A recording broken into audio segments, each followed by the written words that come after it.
trusted news source, ABC6 News at Noon.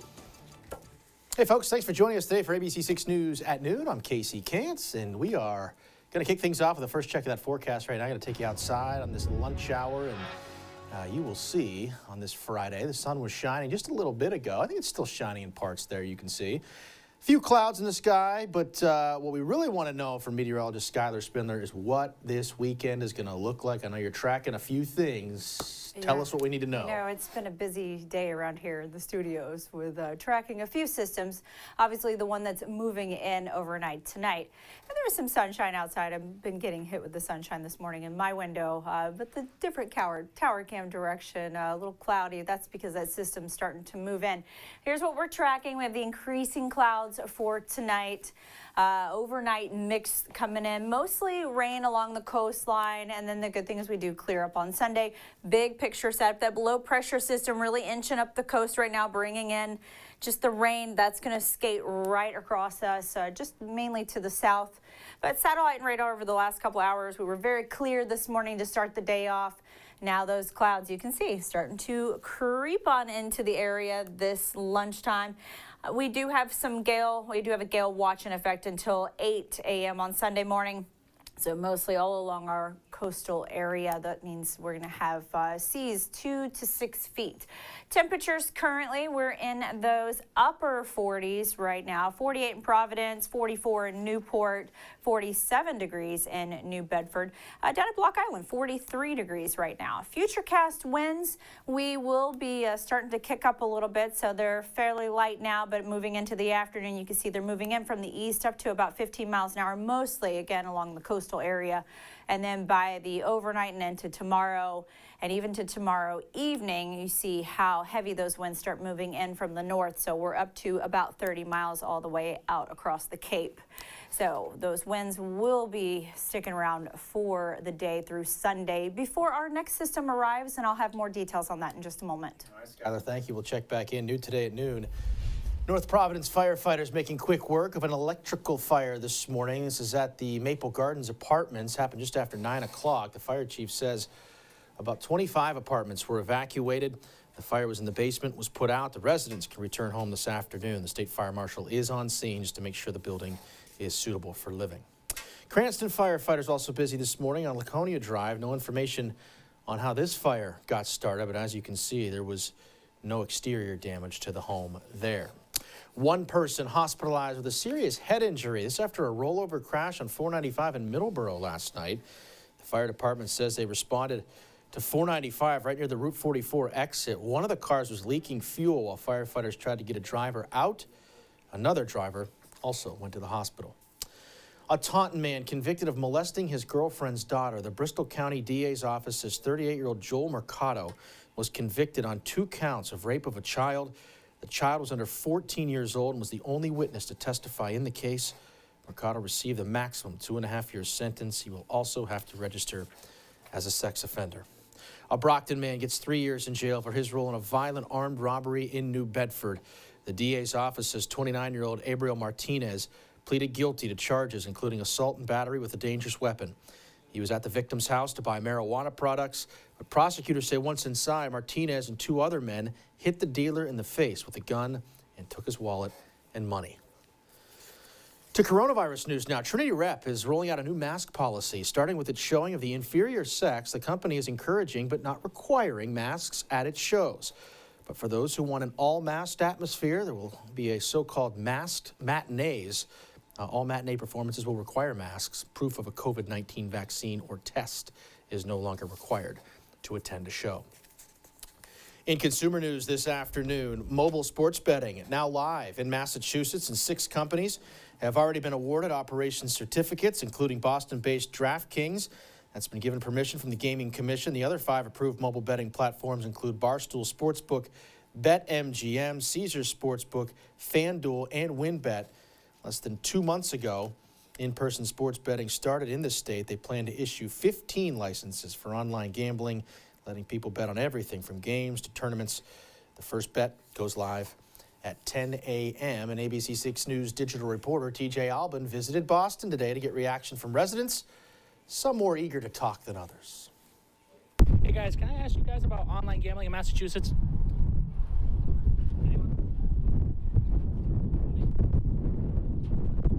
The wait is over because finally online gambling is officially a thing. And I'm here in Boston talking to some of the Bostonians about what it's going to be like online gambling in Massachusetts. Sir, can I get your opinion on online gambling? I think he's really excited. Okay, looks like I couldn't get an answer out of those guys. But let me ask some other Bostonians what they think of online gambling coming to Massachusetts. Let's get going. Man. I love it. Personally, I don't really gamble myself, but I think it's something that might be a little more accessible to people who just want to go online versus rather than, going to a casino and whatnot. I'm pretty excited. I went to Encore yesterday. I saw that they're getting ready. So, guys, what's the first sports bet you're going to be making? I think C's winning the finals. Anything with Celtics winning the conference. In terms of increasing the tax base, since I don't gamble, I think it's a great thing. If you were a betting man, who'd you bet on? Oh, the Pats, Okay. Lakers, the Celtics. Betting on the Celtics, it's just ingrained in me. From Boston, I'm TJ Albin, ABC6 Digital Media. All right, TJ, thank you. More headlines now. Tomorrow is Newport's 67th annual St. Patrick's Day Parade. The city mayor was joined by the fire chief and grand marshal to paint the ceremonial green stripe at the traditional start of the parade route at City Hall. The center line on Thames Street is also going green for the festive day. On the roadways itself, down into the 5th Ward, the historic 5th Ward, which is now Newport's 3rd Ward, is where we're going to see that green stripe running right through the heart of the parade route itself in the traditionally Irish neighborhood that Newport had. Growing up in Newport, we've always looked forward to the St. Patrick's Day Parade. It's kind of the sign that spring is on its way, the winter's behind us, and better days are coming. Being a local, being of Irish descent, I'm fortunate to have two of my family members already have been the Grand Marshal of this parade, so this is the third time one of my family members get. And the parade is estimated to last 2 hours. It'll include pipe bands, marching bands, fife and drum corps, clown units, reenactment units, as well as a slew of local, state, and regional organizations. Kicks off at 11 a.m. at City Hall, regardless of the weather. A brush fire in Richmond Thursday was started by two kids. The Richmond Carolina Fire District posting on Facebook the fire sparked in the Punch Bowl section of town. Richmond police collected evidence at the scene of the brush fire and tracked down the two suspects. The fire district says mutual aid arrived quickly and prevented the brush fire from spreading to a home in town. Police are investigating a shooting in Pawtucket. This happened yesterday afternoon on 95 North by the Cottage Street exit. Our ABC6 News crews spotted several bullet holes on the driver's side of the black car you see here off the road up on a median. According to state police, one person was hit by at least one of those bullets. They are now in the hospital. No other details about what happened or why or any suspects or vehicle they're looking for. As soon as we find out, we, of course, will update you on air and online at abc6.com. Cranston police identifying the two elderly people who died in a house fire last month on Whitewood Drive. 80-year-old Bruce Jeremiah and 86-year-old Andrew Jeremiah died in this fire. The official cause of it still remains under investigation, but officials say at this point it appears to have been accidental. A passenger accused of going on a rampage on an LA to Boston United Airlines flight appeared in federal court yesterday for a detention hearing.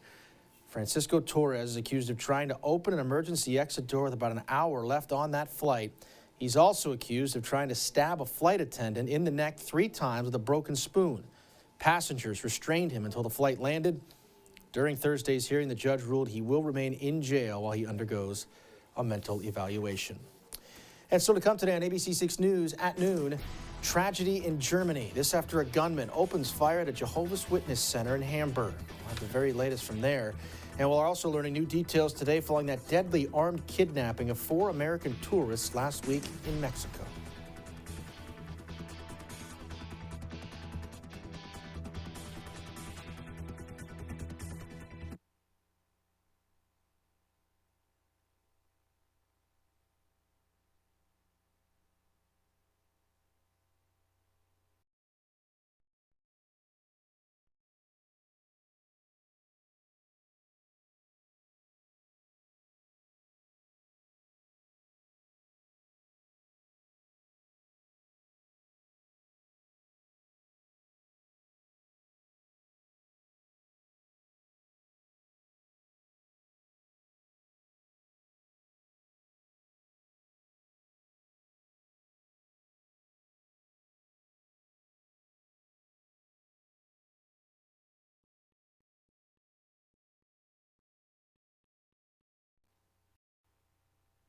The Hamburg, Germany community shocked. The gunman opened fire at a Jehovah's Witnesses Kingdom Hall, killing 7 people, including an unborn child. German authorities say the suspected gunman, a former member of the congregation, acted alone.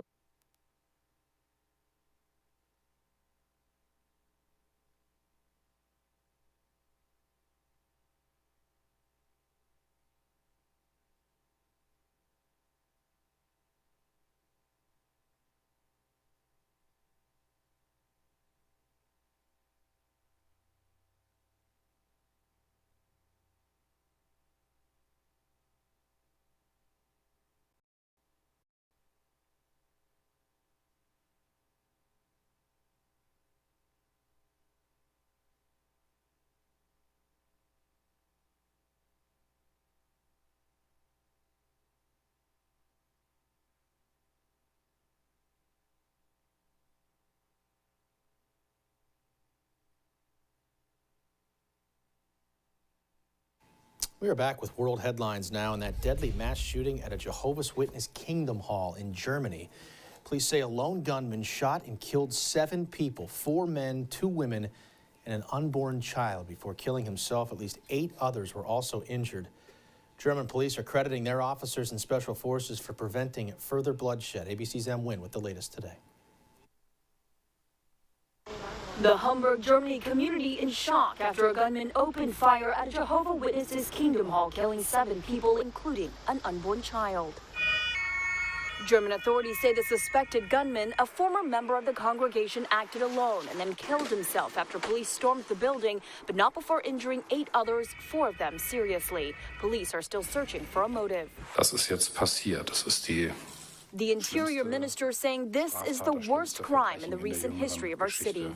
He says when shots rang out, police arrived within minutes of the first emergency call, which came in around 9:04. Almost immediately after that, a special operations unit that happened to be in the area got to the scene and was able to separate the gunman from others. Top officials crediting that swift response for saving many lives. And I will also give a special mention to the Hamburg police, who reacted with speed and incredible bravery, bringing people to safety. Police identified the suspected shooter as 35-year-old Philip F., saying he fired more than 100 rounds during the attack. They say the man was previously investigated after authorities received a tip that he might not be suitable to bear firearms, but was ultimately cleared. Police say he legally purchased the semi-automatic pistol used in the shooting in December.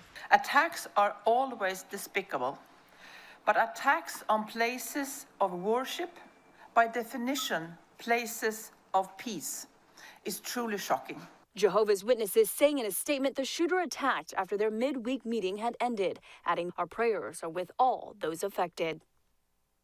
Police say the suspected gunman had no criminal record and no terrorist background. The investigation continues. M. Wynn, ABC News, Washington.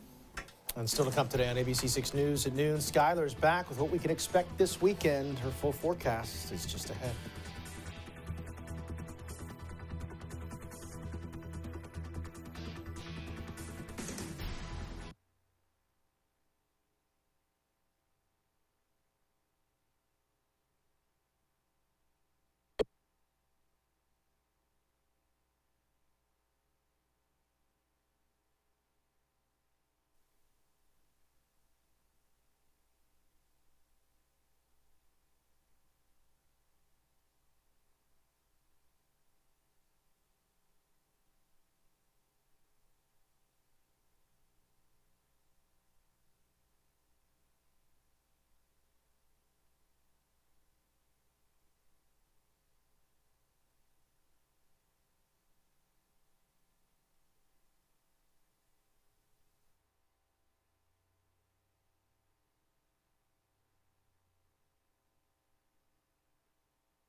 we're tracking the next system that's going to be arriving in the overnight hours.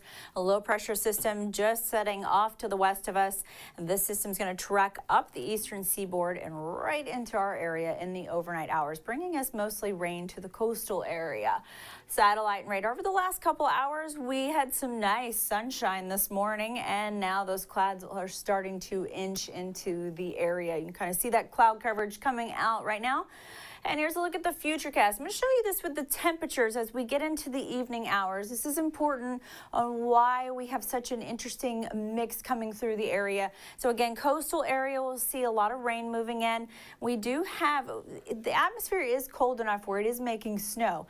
However, the temperatures at the surface, they just don't get quite cold enough to make it stick. So if we have this rain coming through, then that's going to kind of help that snow melt as it hits the ground. So yeah, it could be snowing outside, but unfortunately 36 degrees in Smithfield. So as far as accumulations is concerned, you can kind of see here on the map in the overnight, we do stay pretty warm at the surface. So that's why we're saying mostly a rain event. We're going to get some, you'll see some on the grass, some on the sidewalks. They could be slick. So definitely if you're heading out in the morning, maybe you're walking the dog or getting up, be careful outside, especially more north and west. That's where you'll pick up more accumulations.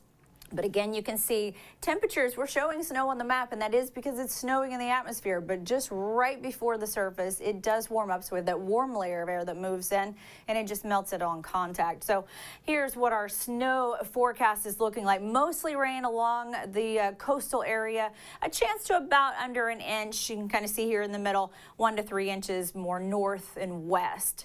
So here's a look at our weather alerts moving into the weekend. We do have a gale watch. That's just along the coastal area. We're going to see the seas kind of kicking up 2 to 6 feet.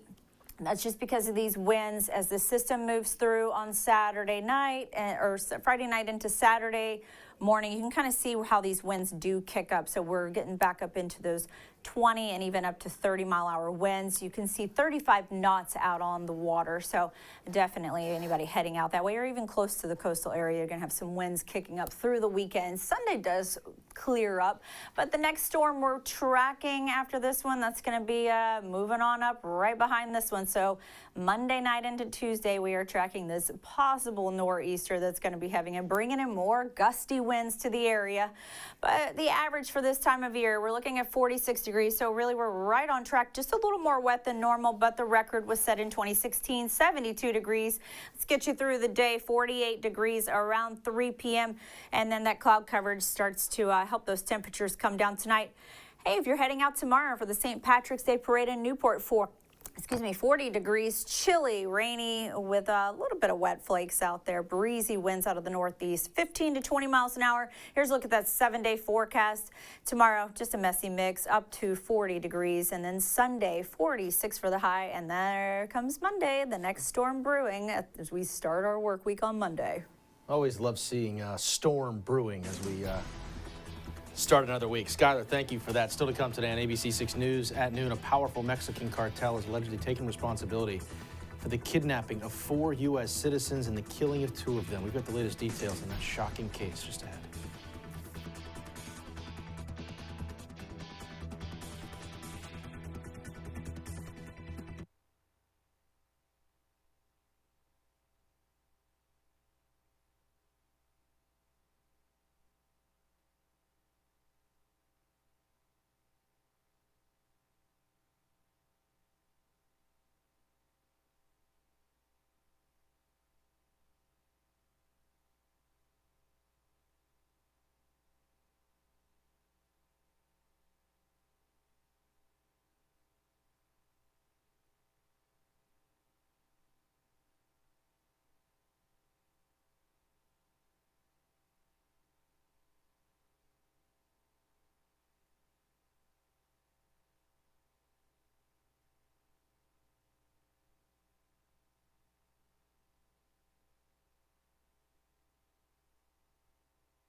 Welcome back. National headlines now, and a powerful Mexican drug cartel has allegedly taken responsibility for the kidnapping of those 4 U.S. citizens and the killing of 2 of them. Here's ABC's Derek Dennis with the details today.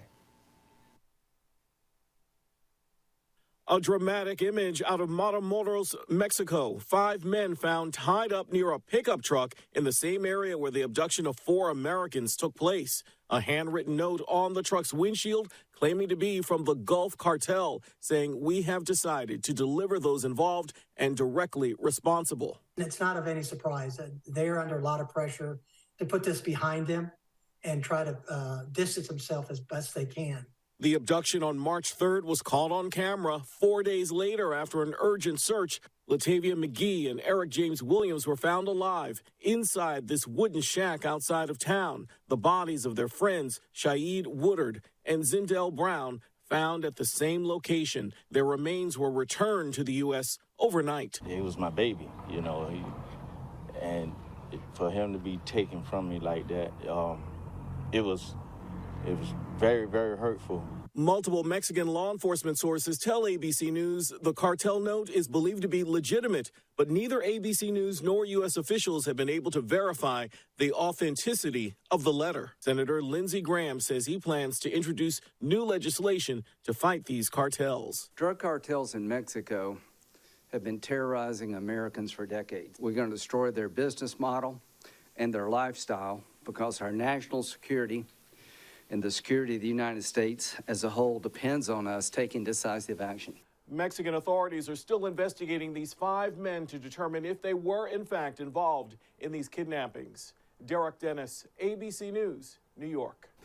And still to come today on ABC6 News at noon, we get the tips from experts to make springing forward a little less painful this weekend. Plus one final check of that forecast from Skylar Spindler. All coming up. Stay with us.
All right, get ready to spring forward this weekend. Daylight saving time is Sunday, starts at 2 a.m. Make sure your clocks move forward by an hour. Experts say planning ahead is the key to feeling less tired with the time change. That's going to start right now. Trying to, go to bed, wake up 15 minutes earlier, they say, than usual in these days leading up to daylight saving. That'll help you out. That way your body can slowly adjust to the earlier start. a number of other tips that can help out as well. Skylar's been reminding us of this all week long, and we're only a couple days away from it now, 2 a.m. on Sunday, Skylar. So we were just talking, too. I know. You kind of do have to prepare for this, You though. do. You have to set your natural body clock ahead early, and it's rough, especially when you get up at 2 a.m. All right, let's get you through the day. Upper 40s, roughly 48 degrees by 3 p.m. Clouds do increase later on today. Are you heading out to the St. Patrick's Day Parade tomorrow in Newport? If so, 40 degrees at 11 a.m. A little chilly rain, but don't worry, that's going to push out. So that's some good news. Winds do stay out of the northeast, 15 to 20 miles an hour. Hey, let's look at this 7-day forecast. Hey, there's that reminder again Saturday night. Appreciate it, Skylar. Thank you. Thank you, folks, for watching as well. The news continues first at 4. Have a great rest of your Friday and a great weekend, too. We'll see you tomorrow.